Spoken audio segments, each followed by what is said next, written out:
Last class में actually क्या हुआ था, थोड़ा सा स्टूडेंट्स बोल होने के कारण कंप्लीट लेक्चर हो नहीं पाया था। आज मैं अभी वो बचा हुआ जो पार्ट था उसको मैं अभी डिस्कस कर लेता हूँ। तो हमारा जो था फेरोमैग्नेटिक मटेरियल की बात हो रही थी, इसका बात हो रही थी फेरोमैग्नेटिक मटेरियल। ठीक है, जैसे कि हमें पता है कि फेरोमैग्नेटिक मटेरियल थोड़ा सा मैं रिकअप करता हूँ। फेरोमैग्नेटिक मटेरियल क्या होता है? ऐसा मटेरियल जिससे strong permanent magnetic dipole moment होता है। ठीक है, और ये जो परमानेंट मैग्नेटिक डायपोल मोमेंट होता है वो हमेशा क्या होता है ना, रैंडम डायरेक्शन में ओरिएंट होते हैं बिना किसी मैग्नेटिक फील्ड से। लेकिन जैसे ही हम मैग्नेटिक फील्ड डालते हैं वो क्या होता है, वो मैग्नेटिक फील्ड के डायरेक्शन में अलाइन होने लग जाते हैं। लेकिन हुआ क्या, वहाँ पे ट्विस्ट क्या, जैसे कि ये हमारा था, एक सेकेंड, जैसे कि ये हमारा था फेरोमैग्नेटिक मटेरियल, जैसे कि ये था हमारा फेरोमैग्नेटिक मटेरियल। फेरोमैग्नेटिक मटेरियल में क्या होता है, ये था हमारा फेरोमैग्नेटिक मटेरियल। फेरोमैग्नेटिक मटेरियल में क्या होता है ना, जो परमानेंट मैग्नेटिक डायपोल मोमेंट होता है वो बिना किसी मैग्नेटिक फील्ड से वो रैंडम डायरेक्शन में ओरिएंट होता है। लेकिन ये जो मैग्नेटिक डायपोल मोमेंट होता है वो इतना स्ट्रॉन्ग होता है कि ये अपने सराउंडिंग में जितने भी मैग्नेटिक डायपोल मोमेंट होंगे तो उसको क्या करता है, इन्फ्लुएंस करते हुए अपने डायरेक्शन में अलाइन करने के लिए कोशिश करता है और एक रीजन बना लेते हैं, जिससे ऐसे कुछ रीजन बन रहा था जिसको हम डोमेन बोलते हैं। इस टाइप का रीजन बन रहा था यहाँ पर। ठीक है, कुछ इस टाइप का रीजन बना लेते हैं जिसको हम बोलते हैं डोमेन। तो इस डोमेन में क्या होता है, जो मैग्नेटिक डायपोल मोमेंट्स होते हैं वो मैग्नेटिक डायपोल मोमेंट्स जो होते हैं वो सेम डायरेक्शन में अलाइन हो जाते हैं, कुछ इस टाइप। ठीक है, इस डायरेक्शन में अलाइन हो जाते हैं। ऐसा क्यों होता है? क्योंकि ये जो मैग्नेटिक डायपोल मोमेंट होता है फेरोमैग्नेटिक मटेरियल में, ये इतना स्ट्रॉन्ग होता है कि ये अपने सराउंडिंग में अपने नाइबरिंग डायपोल मोमेंट को अपने डायरेक्शन में अलाइन करने के लिए कोशिश करता है और एक छोटे छोटे रीजन बना लेते हैं और इस टाइप का रीजन बन लेता है। जैसे कि मान लो ये हमारा मैग्नेटिक डायपोल मोमेंट है, ये क्या करेगा, अपने सराउंडिंग डायपोल मोमेंट, ये वाला डायपोल मोमेंट और इसको डायपोल मोमेंट को क्या करेगा, अपने डायरेक्शन में अलाइन करने के लिए कोशिश करेगा। मतलब इसको घुमाते हुए ऐसे कर देगा, इसको घुमाते हुए ऐसे कर देगा, तो ये तीनों मिलकर एक रीजन बना लेंगे, तो वही रीजन इस टाइप का रीजन बन जाएगा। और हर एक रीजन में जो मैग्नेटिक डायपोल मोमेंट होंगे वो सेम डायरेक्शन में अलाइन हो जाएंगे। तो इस रीजन को हम नाम देते हैं डोमेन्स। क्या नाम देते हैं? डोमेन्स। मैंने लिखा था ये सारी चीजें, डोमेन्स। इस रीजन को हम नाम देते हैं डोमेन्स। तो होता क्या है ना, ड्यू टू, यहाँ लिखता हूँ, due to H in each region, as in each domain, the magnetic dipole moments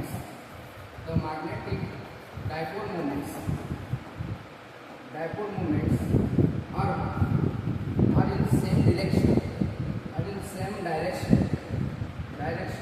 So each domain acts as a strong magnet. So each domain acts as a strong magnet. तो जैसे कि यहाँ पर हम देख सकते हैं कि इच डोमेन में जो मैग्नेटिक डायपोल मोमेंट है वो सेम डायरेक्शन में अलाइंड है। तो इसलिए क्या होगा ना, हर एक जो डोमेन का जो मतलब जो मैग्नेटिक डायपोल मोमेंट हर डायरेक्शन में अलाइनमेंट है, तो इच डोमेन एक परमानेंट मैग्नेट की तरह बिहेव करेगा। कैसे बिहेव करेगा? Permanent magnet. क्योंकि हमें पता है कि अगर सेम डायरेक्शन में मैग्नेटिक डायपोल मोमेंट अलाइन हो जाए तो एक परमानेंट मैग्नेट की तरह बिहेव करता है। समझ में आ रहा है? तो यहाँ पे इच डोमेन में, इस डोमेन की अगर बात करें, यहाँ पे मैग्नेटिक डायपोल मोमेंट इस डायरेक्शन में, तो ये भी एक परमानेंट डायपोल मोमेंट बन जाएगा। अरे हाँ कि ना बोलो? अच्छा मेरे को एक बात बताओ कि डायपोल मोमेंट में क्या होता है, ये होता है डायपोल मोमेंट। अच्छा, किसी बाहर मैग्नेट के लिए जो डायपोल मोमेंट होता है वो हमेशा इधर से साउथ से लेकर नॉर्थ की तरफ होता है कि नहीं? तो ये जो डायपोल मोमेंट होता है वो एक्चुअली किस मैग्नेट की तरह बिहेव करेगा?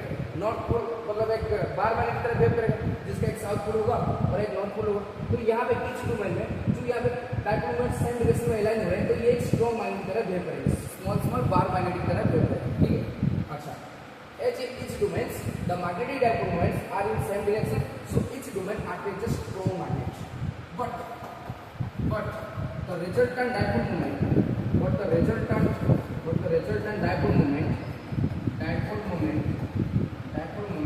all the magnets,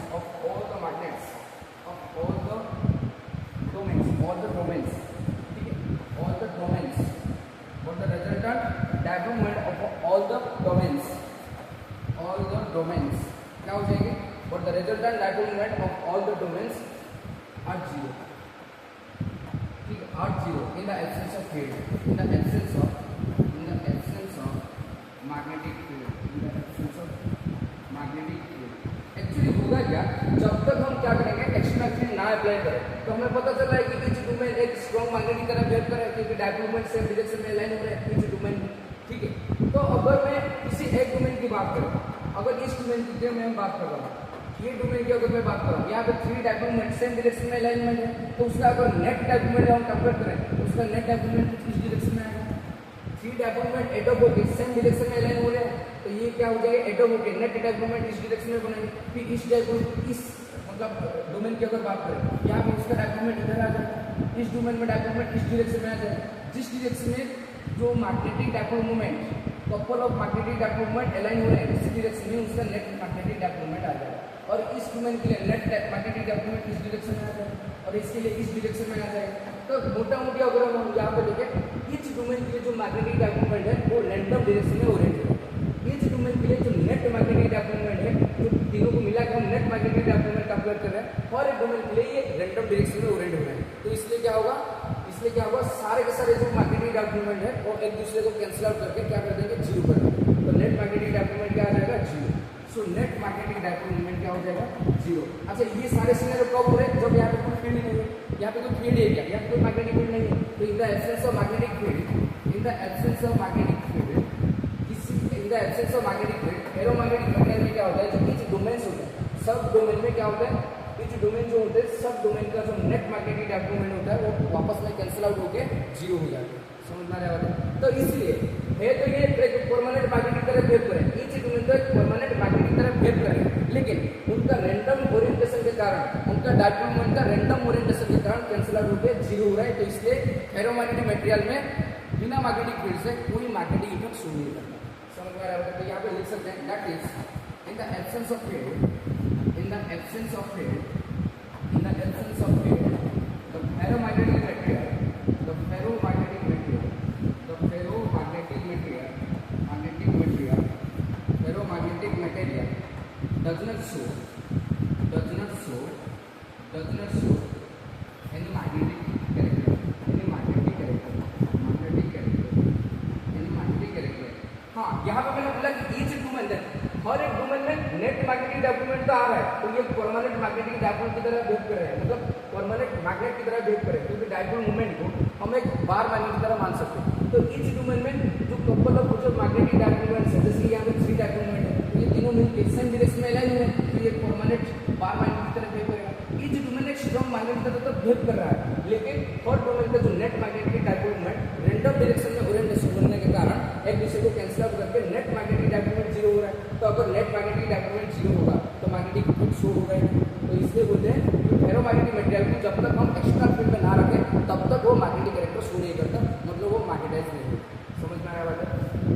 that is in the absence of field the ferromagnetic material does not show any magnetic character, does not show in the any magnetic character in the absence of field, in the absence of field, in the absence of field, in the absence of field। अब हम क्या करेंगे, ना magnetic field को apply करेंगे, ना magnetic field को apply करेंगे। वही सेम पिक्चर तुम्हें यहाँ पे कॉपी करके लिखा है, वही सेम पिक्चर। अच्छा, यहाँ पे मैं बना देता हूँ, चलो। जैसे मान लो ये हमारा क्या था, फेरोमैग्नेटिक मटेरियल था, ये हमारा फेरोमैग्नेटिक मटेरियल, और फेरोमैग्नेटिक मटेरियल का ये डोमेन्स जिसमें जो मैग्नेटिक डायपोल मोमेंट एक फिक्स डायरेक्शन में अलाइन हो रहे थे और परमानेंट मैग्नेट की तरह बिहेव कर रहे थे, ठीक है। तो ये था एक डोमेन, और ये एक डोमेन था जिसमें magnetic dipole moment same direction में अलाइन हो रहे थे, ये एक डोमेन था, ये एक डोमेन था, और ये एक डोमेन था, और ये एक डोमेन। अब हम क्या करेंगे, हमें तो पता चला कि बिना किसी मैग्नेटिक फील्ड में जो नेट डायपोल मोमेंट होगा और एक डोमेन का जो नेट डायपोल मोमेंट होगा वो कैंसिल आउट होकर जीरो हो जाएगा, ये कोई मैग्नेटिक कैरेक्टर शो करेगा ही नहीं। अब हम क्या करेंगे, एक्स्ट्रा फील्ड लगाएंगे। Now if we apply external magnetic field,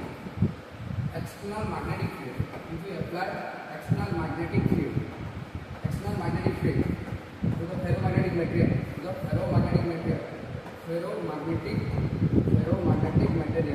अगर हम क्या करें, जैसे फेरोमैग्नेटिक मटेरियल में क्या करेंगे, अगर हम एक्स्ट्रा फील्ड को डाल देंगे, मतलब एक्स्ट्रा फील्ड में इस टाइप का फेरोमैग्नेटिक मटेरियल को क्या करेंगे, मतलब प्रेजेंट करा देंगे, ठीक है। If we apply extra magnetic field to the ferromagnetic material, each domain in the material, each domain in the material align is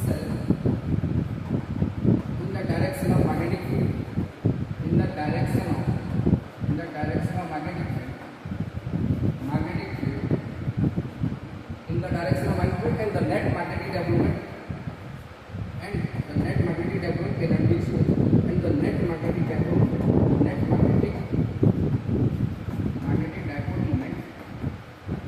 moment and the net magnetic dipole moment are in the direction of external field. Are in the direction of external field. Which evidence that which will show that in the magnetic field,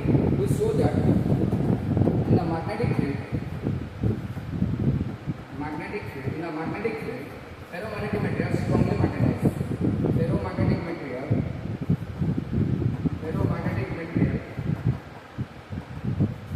strongly magnetized.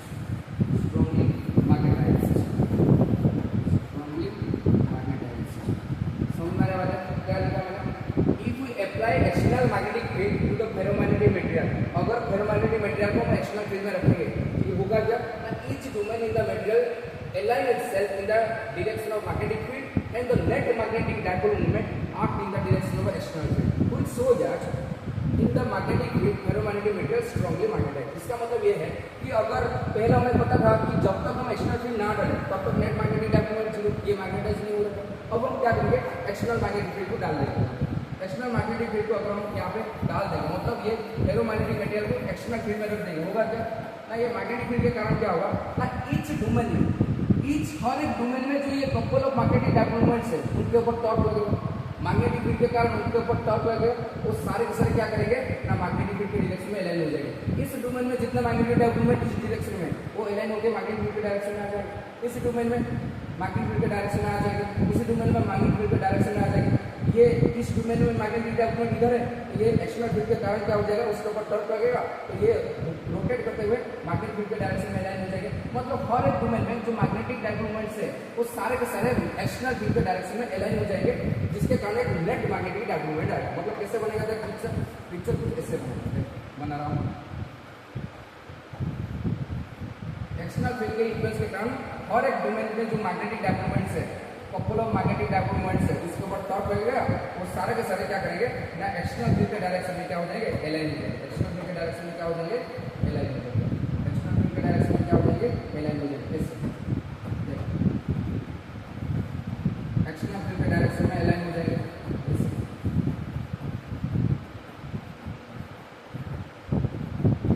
External field के direction में align हो जाएंगे, कुछ ऐसे align हो जाएंगे।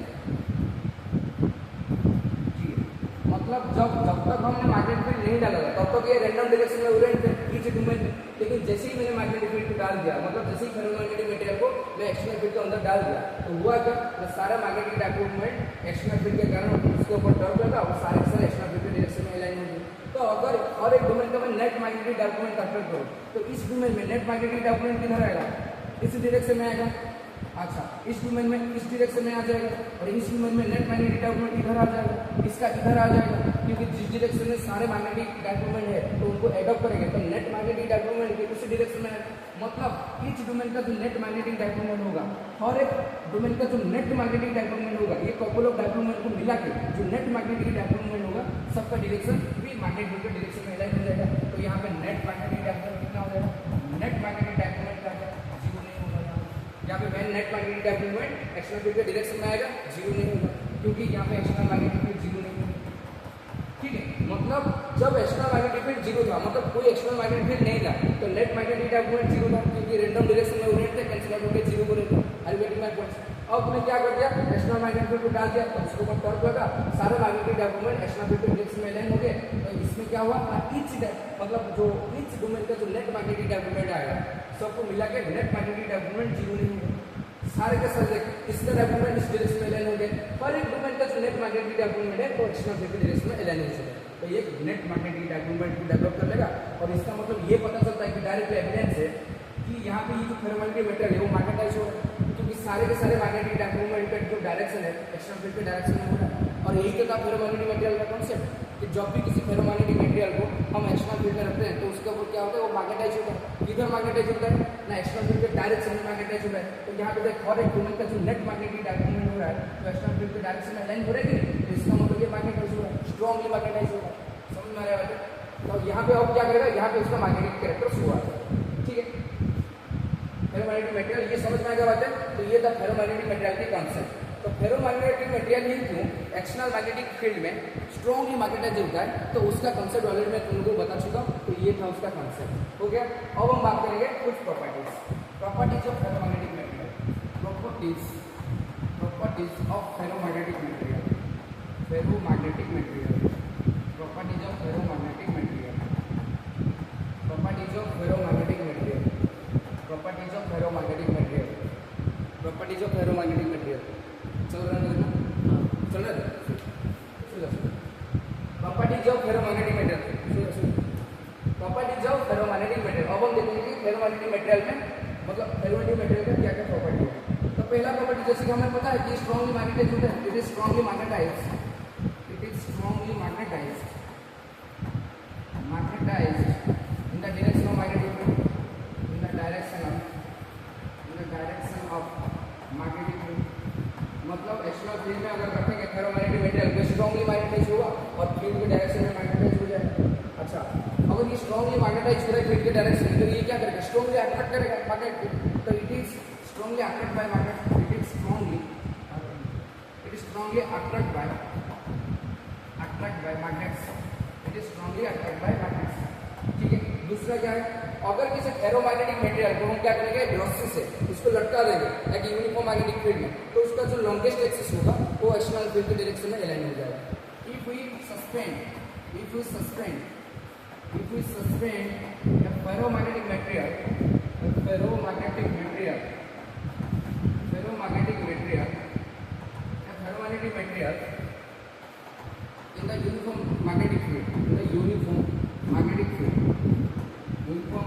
field, okay, its longest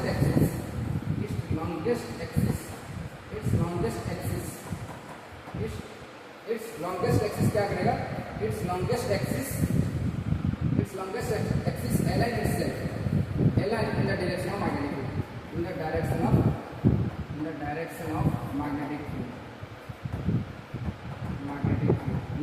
of magnetic field, यानी कि फेरोमैग्नेटिक मटेरियल क्या करेंगे, अगर हम एक्सटर्नल फील्ड के मतलब external magnetic field uniform magnetic field में सस्पेंड कर देंगे धागे से, तो होगा क्या ना, उसका जो लॉन्गेस्ट एक्सिस होगा, ठीक है, वो एक्सटर्नल फील्ड के डायरेक्शन में क्या हो जाएगा, अलाइन हो जाएगा।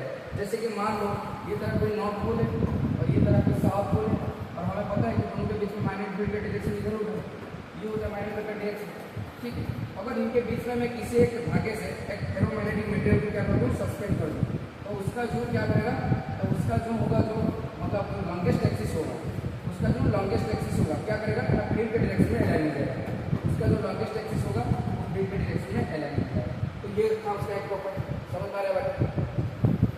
ये था उसका एक प्रॉपर्टी, ये उसका लॉन्गेस्ट एक्सिस है, ये उसका लॉन्गेस्ट एक्सिस जिसको हम बोलते हैं एक्सियल लाइन। ठीक है, अच्छा नेक्स्ट क्या प्रॉपर्टी है, नेक्स्ट प्रॉपर्टी है उसका it is the magnetization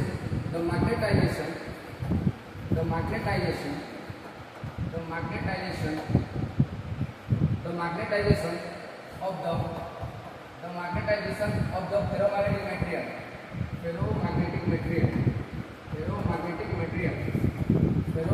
material is inversely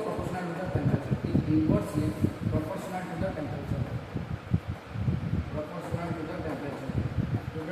यानी कि टेम्परेचर का इफेक्ट क्या होगा, अगर हम किसी फेरोमैग्नेटिक मटेरियल को टेम्परेचर से मतलब टेम्परेचर बढ़ा दें, उसको हीट कर दें, उसका टेम्परेचर को बढ़ा दें, तो उसके ऊपर क्या इफेक्ट पड़ेगा। तो सिंपल सी बात है, अगर हम टेम्परेचर को बढ़ाएं तो जो अनपेयर्ड इलेक्ट्रॉन होंगे जिसके कारण ये परमानेंट मैग्नेटिक डायपोल डेवलप हो रहा है, उसको काइनेटिक एनर्जी मिल जाएगी, तो वो क्या करेगा, जो डायपोल है वो डिस्टर्ब हो जाएंगे, जो एक्सटर्नल फील्ड के डायरेक्शन में यहाँ पे अलाइन हो रहा है।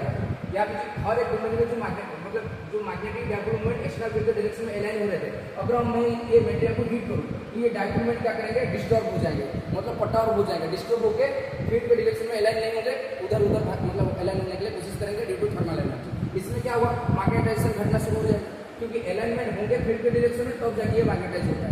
अगर ये सारे के सारे थर्मल एनर्जी के कारण रैंडम डायरेक्शन में ओरिएंट होना शुरू कर देंगे, तो मैग्नेटाइजेशन क्या हो जाएगा, बढ़ जाएगा। सिंपल सी बात है। ठीक है, the the magnetisation of the ferromagnetic material is inversely proportional to the temperature, यानी कि हम लिख सकते हूँ I inversely proportional to the temperature. ये क्या है? Magnetisation of the ferromagnetic material. Temperature बढ़ेगा, अगर टेम्परेचर बढ़ेगा देन इसका मैग्नेटाइजेशन क्या हो जाएगा? घट जाएगा। टेम्परेचर बढ़ेगा तो मैग्नेटाइजेशन क्या हो जाएगा? घट जाएगा। अगर मैं टेम्परेचर को कमा दूँ मैग्नेटाइजेशन क्या होगा? बढ़ जाएगा। सिर्फ उसी बात इनवर्स रिलेशन हो रहा है, समझ में आ रहा है? अच्छा, अगर मैग्नेटाइजेशन घट रहा है तो अगर मैं बोलूँ ससेप्टिबिलिटी, मैग्नेटिक ससेप्टिबिलिटी क्या होगा? वो भी हुई इनवर्सली प्रोपोर्शनल टू टेम्परेचर होगी, क्योंकि मैग्नेटिक ससेप्टिबिलिटी क्या होता है? वो बताता है कि कितना इजीली वो मैग्नेटिक मटेरियल क्या हो रहा है? मैग्नेटाइज हो रहा है। अगर टेम्परेचर बढ़ाने से उसका मैग्नेटाइजेशन घट रहा है तो ऑब्वियस बात है ससेप्टिबिलिटी भी घटेगा, क्योंकि हमें पता है कि ससेप्टिबिलिटी होता है I बटे H, मैग्नेटाइजेशन इंटेंसिटी बटे मैग्नेटिक इंटेंसिटी। अगर मैग्नेटाइजेशन इंटेंसिटी घट रहा है तो उसका मतलब ससेप्टिबिलिटी भी घट जाएगा, तो टेम्परेचर बढ़ाने से ससेप्टिबिलिटी क्या होगा? ना घट जाएगा। तो ये उसका कुछ रिलेशन था टेम्परेचर, इसको बोलते हैं temperature dependence of ferromagnetic material.